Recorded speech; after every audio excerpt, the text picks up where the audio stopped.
Are you ready? Because I have 5 ways for small stamps to make a big impact. Today I've got 2 really cute cards I'm going to be sharing with you and some fun ways to take those small stamps a little bit further. Starting with my first idea, which might not be what you think, it's to create a bold background. This is going to give me somewhere for my small stamped images or my small stamps. Anything I want to do, somewhere for them to live. Just because we're using small stamps does not mean that we have to create a clean and simple white space card.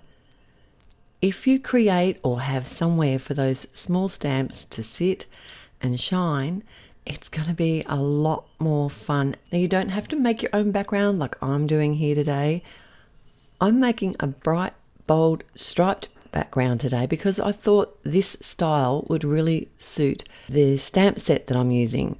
So depending on what you're going to be using, which small stamps you're going to be using, that might dictate what kind of a background you want to create. Something like a background stamp would work really well and be a little bit quicker than what I'm doing. Or you could even use a cover die to create a really quick background, or deboss one, or emboss one, or you could even just stick to that white space if that's what you like. So I'm using the Bloom and Evolve stamp set today, which is chock full of small stamps. It does have a coordinating die set, which is awesome because small images are harder to fussy cut. So I want to center my stamping on my cardstock. So I thought I'd add the Slim Grip mat to my stamp wheel. It's got repositionable adhesive on both sides, and it's actually made so that you can use the stamp wheel with rubber back stamps, which is awesome, but I want to use it for the A2 guide that's actually drawn onto the mat itself. So I'm going to leave the top release paper in place, but add the sticky grid mat on top. I can easily remove both the mat and the release paper if I want to use it with a rubber back stamp. So now I know my cardstock is centered. Another option is to use one of the center alignment guides to center an A2 card as well. Now I have a very small stamp here and it's 3 little hearts, and I'm looking at the grid lines on this radial grid flip plate, making sure that where I'm lining them up, they're not going to be touching when I stamp in radius, because this technique is a repeat pattern, which I love to do with small images. There are many different ways that you can do this, but this flip plate makes it really easy. I just keep an eye on where my little dot is on my plate and just keep stamping and turning 1 turn each time. The great thing is you can change up patterns, you can use different size stamps, and just turn the flip plate either 1 or 2 turns, depending. If it's a larger stamp, you might need to flip like 2 turns at a time. So this image was the perfect size for me just to turn 1 turn for each stamp. You could easily eyeball something like this, either draw a pencil line, a circle, and just stamp it. It doesn't need to be perfect. And my tip is there, if you do get to the end and you haven't measured it correctly, that's the piece where you're going to cover it up with your small image later on.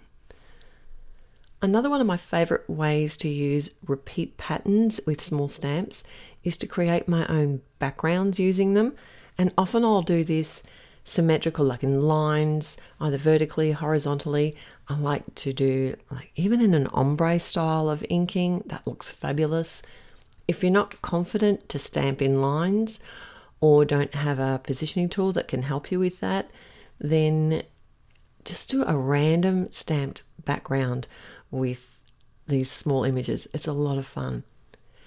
And you can amp it up by stamping on coloured cardstock or even ink blending a background first. So I've chosen some of the small images out of the set, stamped them out and done some really simple colouring. Like I said, it's much easier if there is a coordinating die set because small images can be a little bit finicky to fussy cut. But don't be deceived, small images can really pack a punch. You think about what you can do with them. I really like to group them together so you don't just have to use one of the images and make a really clean and simple card. You can stamp a bunch of these flowers and create patterns with them. Create a wreath, you can create a floral frame, you can also stamp multiple little images like this bee and make a repeat pattern on the front of a card, color them all different colors. The possibilities are endless. So many of the bigger stamp sets even come with small and some filler stamps in them, and they do coordinate really well with the set itself, but you can use a lot of them independently and create your own cards just with these little small stamps. So look at your stamp sets a little bit differently. Look for those small filler stamps, and maybe you can get some ideas to create something and stretch those sets. My next idea, it's a fun one, and it's to create a pun. Obviously, this little bee is the star of the show today, so I thought I'd make my sentiment be happy. And on both cards, I've done it a little bit differently. In my first card, I layered up the sentiment with the word bee, but in the second card, I use the image as part of the sentiment, and you'll see that in just a moment. Things went a little bit wrong when I stamped the word happy. I actually slipped with the stamp wheel, but that's okay, we're going to fix it. I came back and chose another happy out of the builder set. Lucky there's a heap to choose from. And I decided to white heat emboss it on some black cardstock. But I did come in and cover up my misstamped sentiment first, just because it is quite big and I didn't want it to show out the sides. It just will help hide it a little bit better.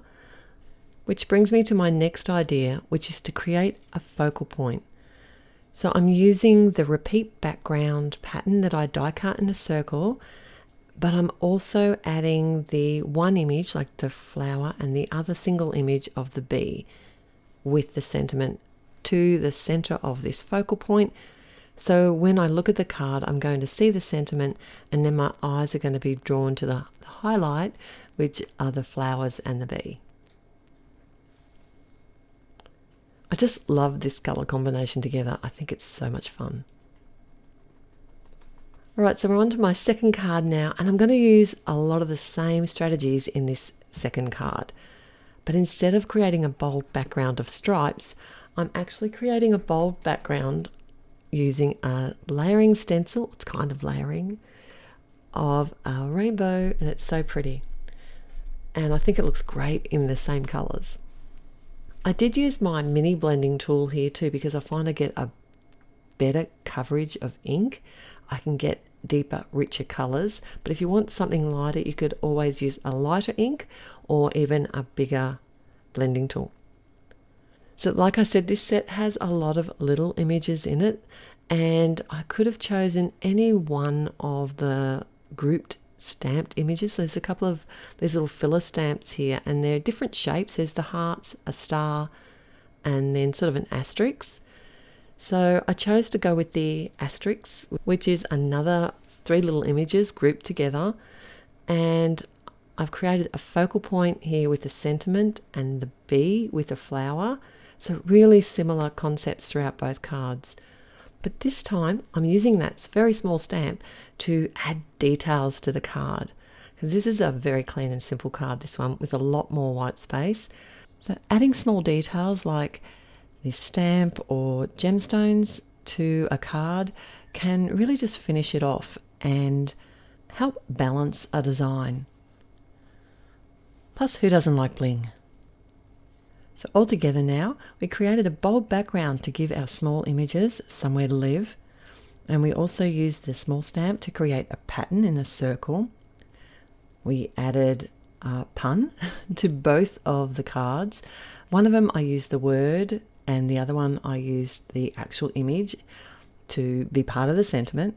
And on both cards, we created a focal point, somewhere that's going to draw the eye, and also added some details. Let me know in the comments below which one's your favourite today, and if you're going to try either of these techniques. I've linked 2 more videos here for you to enjoy. I look forward to seeing you there. And if you did like today's video, don't forget to click the thumbs up and subscribe if you haven't already. I'll see you back here real soon. Till then, happy paper crafting. Bye.